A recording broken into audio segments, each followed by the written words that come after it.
Welcome to another episode of the Fanzone podcast, your home for all things Bolton Wanderers, up the Trotters, the Northwest's #1 podcast.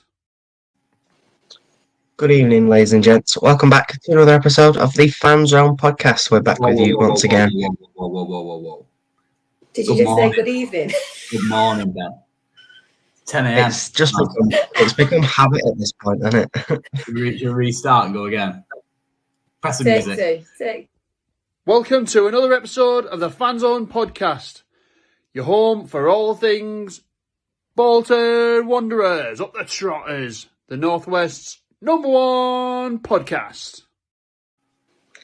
Good morning, ladies and gentlemen. Hey. Welcome back to another episode of the Fanzone podcast.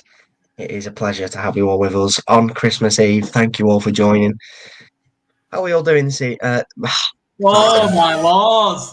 Right, play the music again. Play it again. Third time one. Welcome to another episode of the Fanzone podcast, your home for all things Bolton Wanderers, up the Trotters, the Northwest's #1 podcast.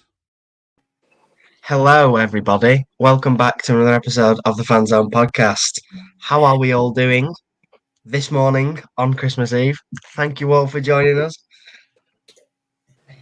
It's hard work, this podcast business. It's a good job we don't do these live, innit? We can edit them out. Let us know how you're all doing. How are we all doing on Christmas Eve? Ange, how are you? Are you all ready for Christmas? I am minging rough today. Oh. Of course, Nice. standard. It's bad enough when we do it in the evening. And the morning ones when you were for even more challenging. But yeah, no, I'm started for Christmas, so I can vegetate and watch Christmas films today. Yay. Nice. Carl, you all set? Yeah, mate, yeah, all good. Apart from my missus, she's got to wrap her stuff, but she isn't the priority anymore. Christmas is my little boy, so we're all ready for him, and he's all wrapped up and good. So yeah, looking forward to it. All sent off to Santa. To Santa. Exactly it, yeah, Ben. Sorry to Speaking of Santa, Chris Dawson can't be with us this morning. As you know, at this time of year, he's a very, very busy man. As you can see in the thumbnail, he's got lots to be doing today, so he can't join us, unfortunately. But he sends his well wishes to you all and wishes you all a very, very Merry Christmas. I mean, the game yesterday was a bit full on, weren't it? It was a lot to digest come 90 minutes, but it was a good game more or less. We won't spend too long on it because I'm sure everyone doesn't want to reminisce about yesterday as much as just hear us chat waffle about Christmas. But Colin, how did you make of the game yesterday? I think I'm going to end up beginning to sound like a bit of a stuck record, but I tweeted almost straight after the game, once again highlighted to me the distinct lack of leadership, on-field experience, in-game management from the players' perspective. I have no doubt that Ian Evatt knows what he's doing, and his staff and his backroom staff are fantastic. That's not a question. My only continued concern is in them type of games when you concede early in the second half, how are we managing that game from now? And unfortunately, and it bloody pains me to say it, but Darren Prattley is a player obviously we know all too much about, and he is not in particular, but he is the type of player in terms of experience and know-how and leadership that we need, and we're screaming out for in the middle of that park. And I've been saying it all bloody season, and it's reared its ugly head once again. So I was very, very, very frustrated yesterday. Also frustrated at the lack of reaction in terms of substitutions. As you all know, we're definitely the more positive podcast when it comes to our club and players and everything else that goes with it. But I am beginning to get a little bit frustrated with Ian's lack of reaction when it comes to things going wrong on the pitch. I kind of get it because I think he believes, and he's forever reiterating his his belief, I guess, in his players. So I understand why he doesn't like to make rational decisions and stuff, because he believes in the players that he's put out there that can do a job. But sometimes it's needed, and I just felt yesterday we needed a little bit of calm in midfield. as well as George Thomason played, maybe take him off, put Morley on, get him on the ball, get him just kind of breaking up play a little bit, and just to kind of try and kill it a little bit. Because George can be a little bit erratic from time to time, and that kind of fed into them and the way they were playing, I think, a little bit. But who am I to judge? What a rant at 5 past in the morning. Christ. But yeah, we won though. That's the thing. We won. At the end of the day, we won the football match, and that is ultimately what all that really matters. But yeah, it was very frustrating that second half yesterday for obvious reasons. Indeed. And do you remember much of the game yesterday? Yes. First 10 minutes was cracking. And then that was it. We completely slowed down, stood off.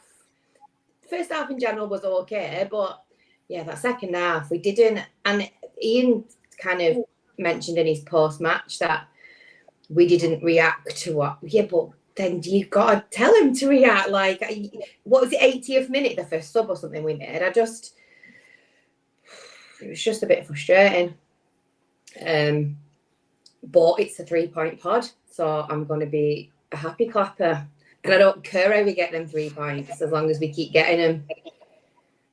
And ultimately, that's all that really matters, isn't it? You know, people can harp on about the performance, they'll concede the 2 goals, the lack of in-game management, but we won, so it doesn't really matter, does it, to be honest?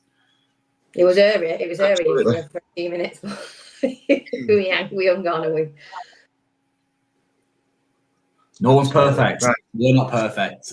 We've got lads playing in League One for a reason, so sometimes we've got to level our expectations a little bit. I have. Oh, that's the wrong way. Just put my chair down instead of up. Right, I've got some Christmas questions for you. If you're watching at home, then you can get involved, and you can fire in your answers, and we'll pick some out. But first one, what is the best Christmas Day dessert?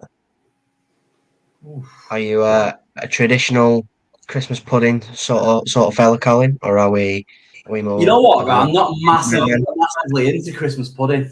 I'll eat it. I like it, but I'm not like. And it's weird because I love raisins. I know, obviously, that's kind of low alcohol, and again, that's another staple of it. But I'm not a massive fan of it. I prefer a log, to be honest. Yeah, give me. Do you eat that in your bathroom? Of the chocolate variety. Yeah, the chocolate variety, of course. Bit weird. Yeah, absolutely. A chocolate log over a pudding, personally. Nice. Ange, what about you? I am quite traditional, but I for us, it tends to be a trifle that we'll have on Christmas Day. Ugh. Nice. You're Kelly's on board with that one. Kelly said trifle. That's of her. David Green's gone with Christmas pudding. Leslie's got profiteroles with chocolate sauce. That's a great shout. Yeah, that's a great shout. Where from, Leslie? Where are they from? Where are your profiteroles from? Janet's got us. I think Janet's gone with cheesecake this year, which is completely rogue for her. So cheesecake? Cake made out of cheese. Bloody hell. I think it's in the shape of a reindeer or something. I don't know. What's everybody saying? So David Green's got Christmas pudding. Kelly's agreed with Ange and gone for trifle. And Leslie's gone profiteroles with chocolate sauce. Any more for any more? What's your Christmas Day lineup looking like? Francis has asked. Not to dwell on this too much because I think people are here to talk about football. Well, Ben, you know what I mean. We don't want people switching off over Christmas puddings. It's Christmas special, Colin. We can't sit and bore people to death with football. What do we drink at Christmas? What's your chosen beverage, Eno? What do I not drink at Christmas? I'll show you. Ooh, show and tell. I always like this. I like a glass of fizz. I love a Baileys, cheeky Baileys at night when you got your feet up and you're watching some shite film. I'll show you. Speaking of films, actually, not so much. Stirrup Almond. Oh, that's a good choice. Which is a pretty solid staple in my house anyway. Good choice. Bottle of 2018 red wine, which is, I think that's 13.5%, so that's pretty solid. And for later on in the evening, bit of Jack Daniels. So that's me. Christ. I won't drink it all at my home, by the way. That's just like, Thanks for clarifying. David Green's a Guinness man. Leslie's got Bailey, same as you, Ange. Decent lineups again. I tell you what, I've become quite partial to him. I also don't mind a bit of red wine, Cole. I'm with you on that one. But I don't know if any of you have had Kraken spiced rum. That the black cherry one of that is really quite nice. Kelly said we know why you're not going to Lincoln. I'm not going to Lincoln, Kelly, because I'm seeing my parents on Boxing Day, so they take priority apparently. You're rude. Indeed. My dad was fuming. Right, we'll go with one more Christmas question. What is your favourite Christmas film?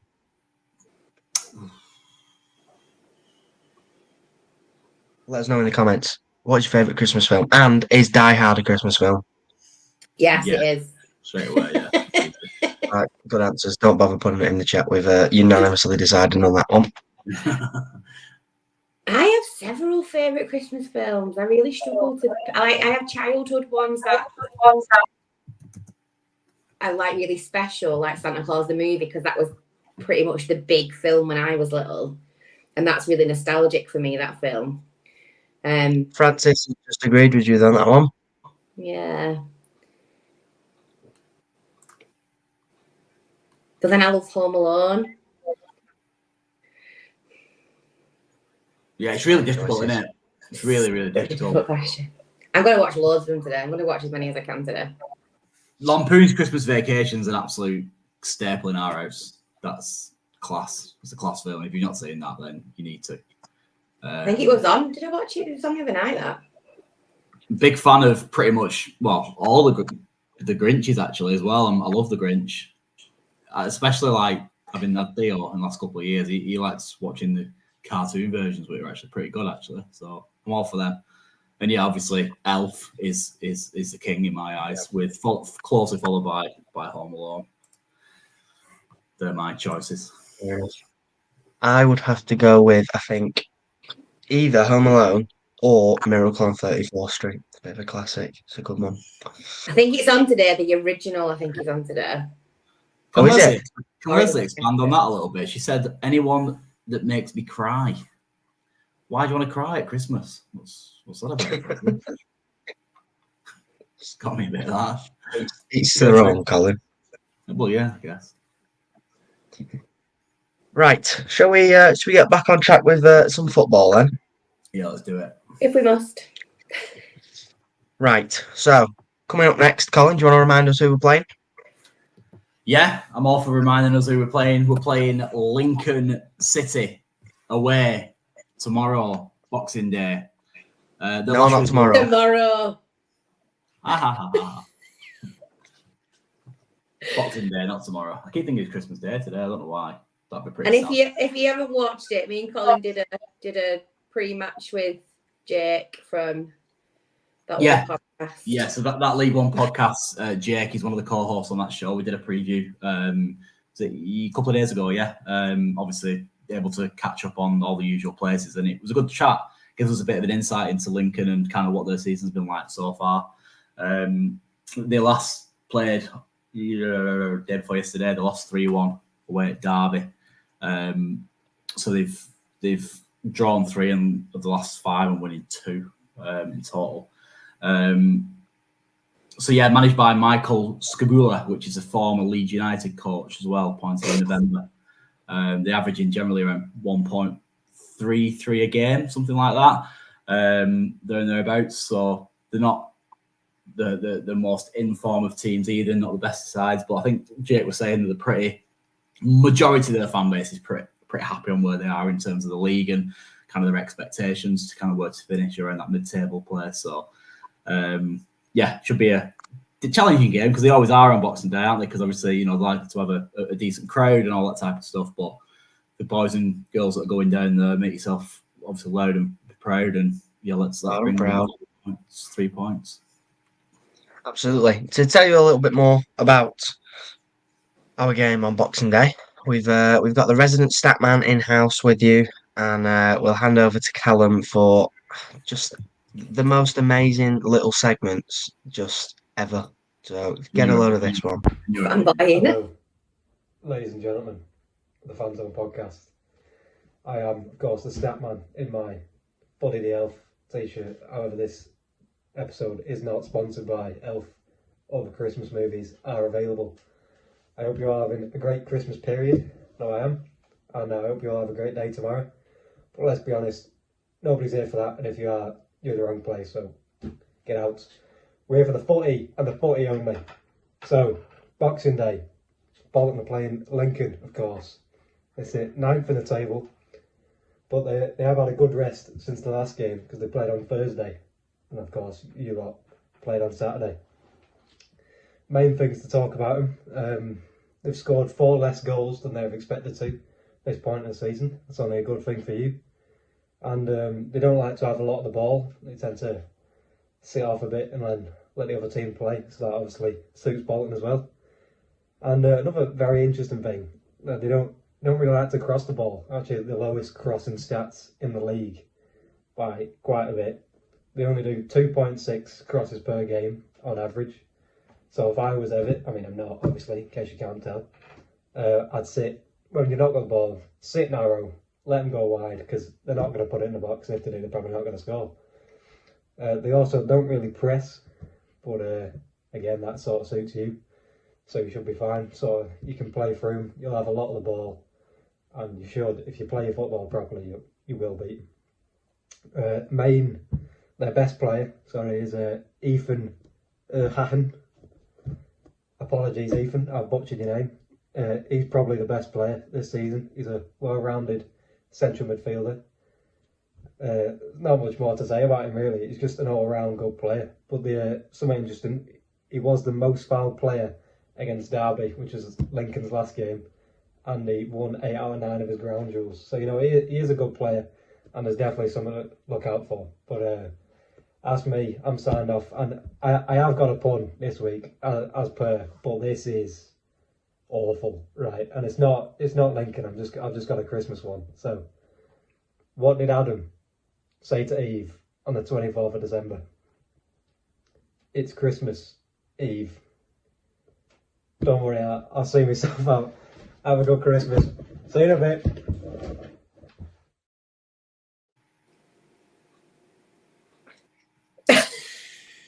We've brought to you, live from the North Pole, our very own Father Christmas. What is going on? There you go. Take away the rest of the show, Santa. You can do it from here. Me and Angie going having a bev. You can just take it from here. Yeah. What do we think of the stat man? I'm impressed. He's a king of puns. Well, we're back. And bad Christmas jokes. Can't get much better, can you? But he did actually echo what Jake had said to us on Friday about that Ethan fella. Yeah, that's it. Yeah, midfielder was signed from somewhere up in Scotland, I think.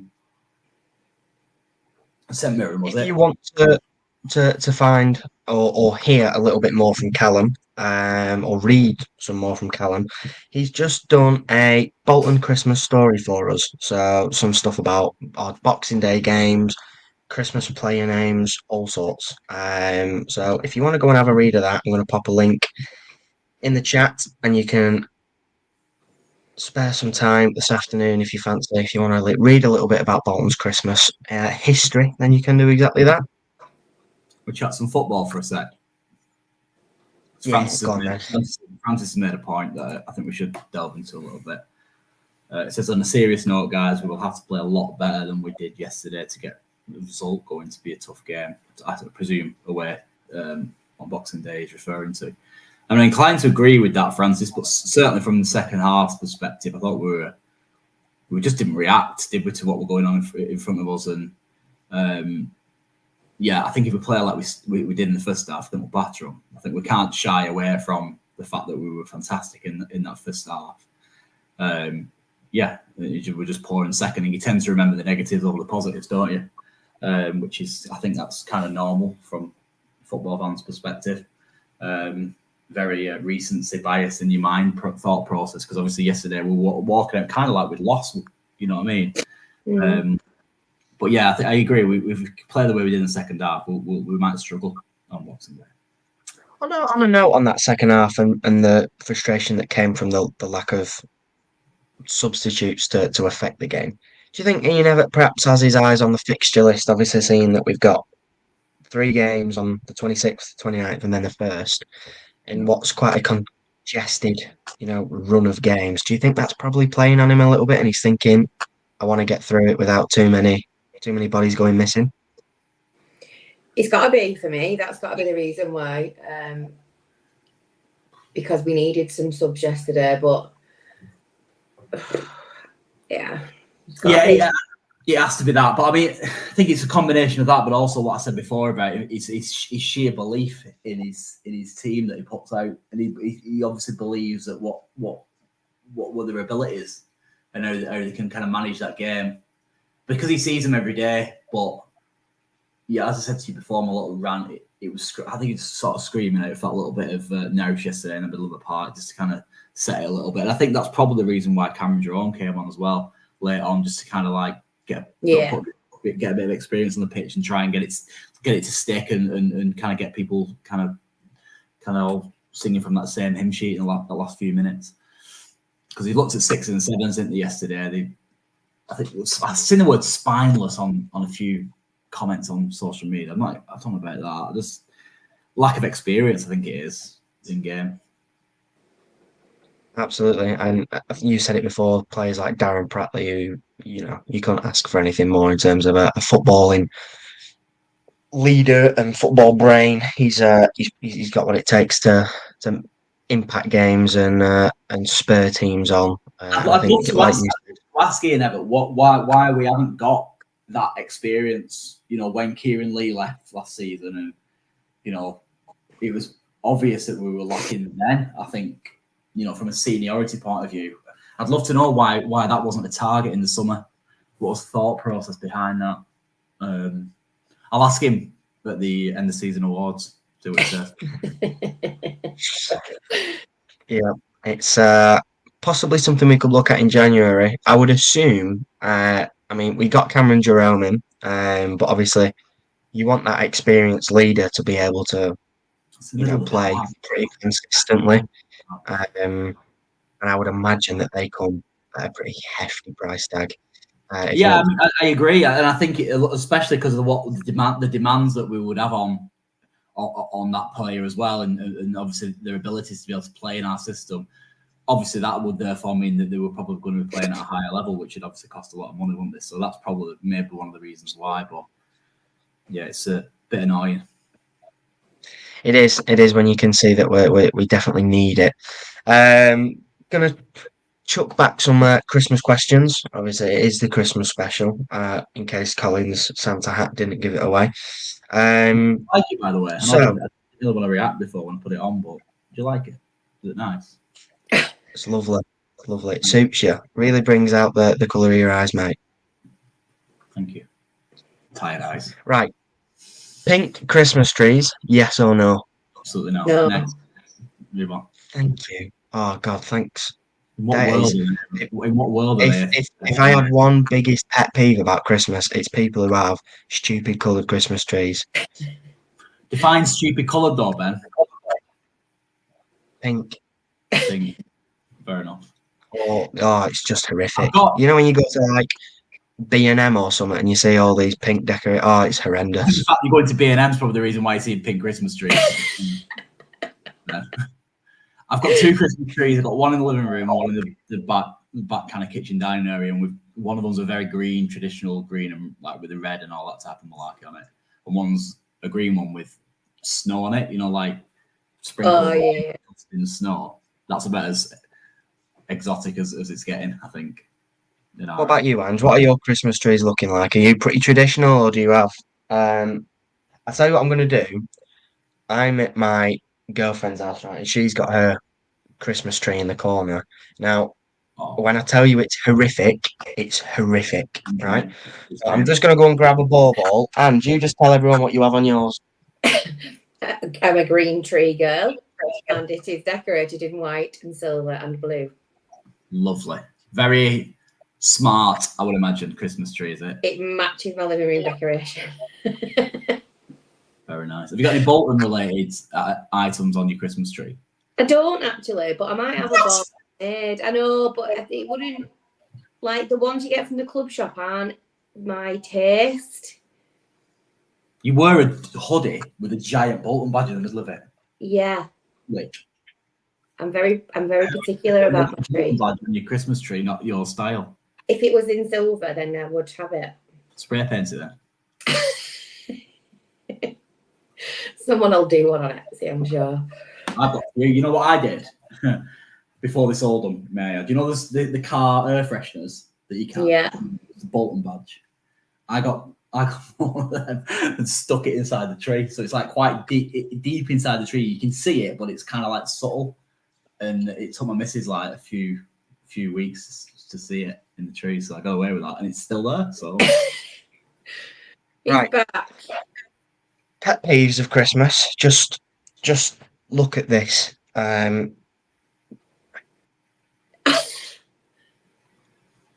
What is it, chicken nuggets? golden nuggets. Is she good? Is she collecting? Disabled. Stupid. Jimin! I think she might be colourblind, actually. She'd have to have a pink decoration on a tree. It's horrific. Look at this one. You make sure you put. Oh, Oh, God, this is where all this pink stuff's coming from that you're talking about, isn't it? It's awful. Oh, she's watching. Ellie, you need bod washing. Anyway, so Christmas football. trees are very personal. They're very personal. You've just got to leave people to it. That's really bad. I'd move on. She's watching, mate. Huh. She's literally distance away from you as you speak. Right. So, Boxing Day. What do you think the result's going to be, Colin? What are you hoping for?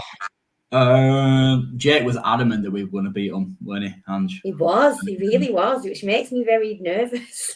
And just to plug that again, Jake's a lovely lad and he speaks a lot of sense. So if you don't ordinarily listen to the preview shows, I'd recommend it just as a bit of something to listen to, especially if you're driving down there tomorrow. It's interesting. Not saying tomorrow. What's wrong with you two? It's the evening and we're playing Christmas Day. I've got a lot of me in mind thinking about Christmas. Sorry for Boxing Day. Sorry. Yeah, if you're driving down there, it's worth a listen to anyway. I think we will win 2-1. Just I think it'll be a late one. One of our late goals. 2-1. And I know we don't do predictions, but how are you feeling? What are you thinking the result's going to be? Do you reckon we'll come home happy? We need to come out like we did in that first 10 yesterday, and we'll be grand. And that's all I want to say. No, that's something I don't think I've seen many people speak about that. A lot of people have concentrated on the second half, but that first 10 minutes, if you want, the best example of Ian Evatt football, I think that's it, isn't it? Yeah. Just. Well, that's it. That's why it's frustrating. It doesn't work. That's what I was saying before about people's reactions after the game, and rightly so, to be fair. Like, we were on a bit of a rant over the fact that we were poor in that second half, but in the first half we were fantastic, and you can't kind of get away from that. Do you know what I mean? This is an interesting point. We need a minimum 7 points from the next 3 games. I presume that is to try and catch up Pompey, I would suspect, because they dropped points yesterday, didn't they? They did. Teams drop points. This is what happens. I think Everett's saying it every single week. We're not, going to be the only ones that drop points. Do you know what I mean? So, and I don't think they won't have been expecting to drop points against Fleetwood either. So no, absolutely not. No, that's a really good result. And it just shows, doesn't it? If only 56 fans turn up away from home, you can still get a result away from home. It's not all about the fans that you take to a ground. Something like that. Yeah, something like that. So yeah, I think to be fair, if you look at the next 3, Lincoln away, Fleetwood away, and Burton at home, I think 7 points is a pretty realistic, tally. 9 points would be amazing, but there's some fixtures in there. I saw a post actually before, and it was, I think we've already played first, second, third, fourth, and fifth or something, Yeah. and we've got a game in hand on whoever's in second place, and we could go second, obviously, if we win it. So I think, all things considered, we're doing all right, aren't we? There's I think, yeah, exactly. I think if obviously if people had took that before the start of the season, wouldn't they would suspect. But you'd have thought we were like stuck in mid-table the way people react and the way people are talking. Like if this is us not very good, then we're in for a pretty exciting second half of the season, aren't we? Let's be honest. yes, The way that people are speaking, it's madness. The way one we're at. The expectation level. I tell you what, you have to temper your expectations if we get promoted next season because we'll be getting beat most weeks. So, honest to God, you got to settle yourself down ahead of next season because we're going to get battered. We have to just stay up next season. That's simply if we do get promoted, that simply has to be the target.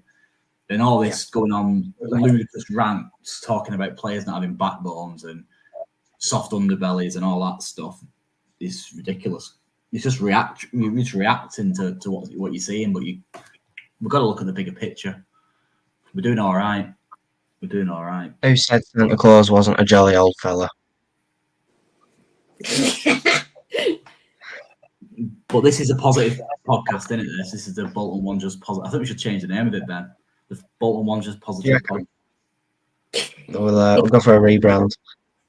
Well, I mean, I think that closes off this afternoon. No, stop it. This morning's Christmas special. Can't believe you didn't let me do a man of the match. What's wrong with you? Oh, of course. I mean, we all know who it's going to be, but we'll run it anyway. So, without further ado, we'll hand over to Ange for her Fanzone Man of the Match.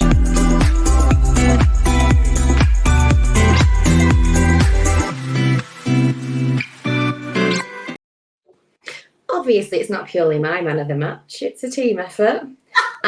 We would like your nominations in the chat, please. Who did it for you yesterday? Who was your outstanding player yesterday? Benjamin.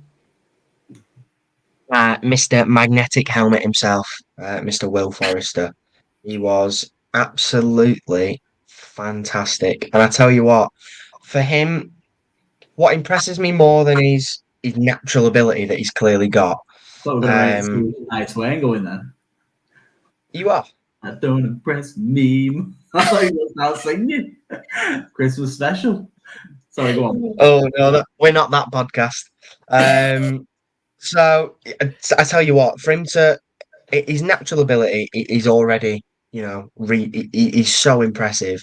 And considering we got him from Port Vale, where he wasn't rated very highly, I mean, you look at him now and you're wondering he could walk back into that team. Well, he was rated highly at Port Vale. They just said that he's subject to a couple of little mistakes from time to time. That's what they said. Yeah, okay, yeah, that's fair enough. They were that's why they booed him. I mean, why? But that's why they booed him when we went back there a couple of months back. But yes, so his natural ability is really impressive. But for him to constantly do that after being in and out of the team, and for him to get taken out and then come back in and consistently play at that same level and impress as much as he does, I think that's a real testament to his character. His head doesn't drop when he's out of the team. He comes straight back in and shows us what he's capable of. And I think for a young lad to be able to do that is massively impressive. Yeah, I agree. He's a proper professional, isn't he? Yes, absolutely. Colin, who are you going for? I think it's hard to say anything else other than Forrester, to be fair. But I did think that Jon played pretty well yesterday, especially in that probably for the first hour, maybe. But I do think that, unfortunately, unless he starts to last out games properly, like when he gets a chance, I think this could be his last season with us, to be honest. Yeah. I think he seems to be lacking that in that to kind of play the whole game, and I don't like it because I love the guy. I think he's arguably our best footballer. in terms of natural ability and stuff. But he's worrying me that he's not going to be with us next season, because I don't think he's going to be able to hack it in the Championship if we do get promoted. But I did think he played pretty well yesterday, and I'm a advocate of attackers more than defenders personally. So for his contribution in that first half and his assist, I thought was great for the first goal as well. Just shows technically how good he is. I'm going to give it to Yon Daddy, Bob Arson. Only because I prefer attackers over defenders, basically. That's fair enough. So the chat is predominantly for Forrester. I think Ian thinks similar to you that JDB was in for a shout as well. Yeah, it was good. Yeah. But other than that, it's absolutely, for me, I'm going to agree with the chat and with Benjamin, and we're going to give it to William at Forrester. Yeah, I think he needs to keep his place, doesn't he? Yeah. But then he's probably, with Geff off, he probably's got a really good chance now to. Yeah, that'll be his. With Geff going, that'll be his. And I think there might be the possibility that we bring in someone else as backup to Forrester, but I would be unbelievably surprised if Forrester doesn't take Geff's spot whilst he's away, because he's shown he's capable numerous times. Absolutely. Oh, he's definitely good enough. He's good enough to be playing on our team every week, to be fair. I think his composure is one of the most impressive attributes that he's got, and his ability on the ball. Yeah, he's a bit of an asset, that lad. It's exciting. He's got a massive head as well, hasn't he? He just gets in the way of everything. He's just really, really good lad. And I think there's big things to come from Will. The back line as a whole, I think, has got really quite good potential. You look at Jono, Forrester, Towell. I think Santos is probably capable of making the jump.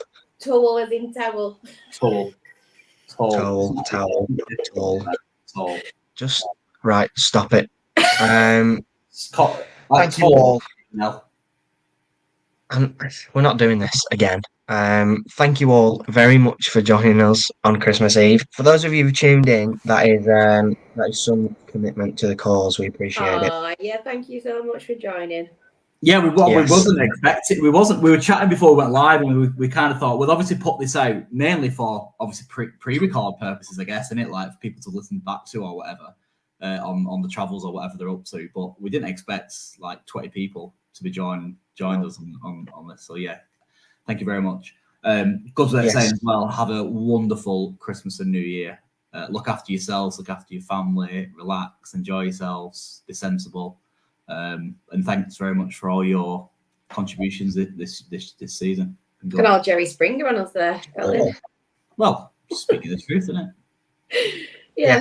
To all of you who wished us a Merry Christmas in the chat, a Merry Christmas to you all too. Thank you all for a wonderful year.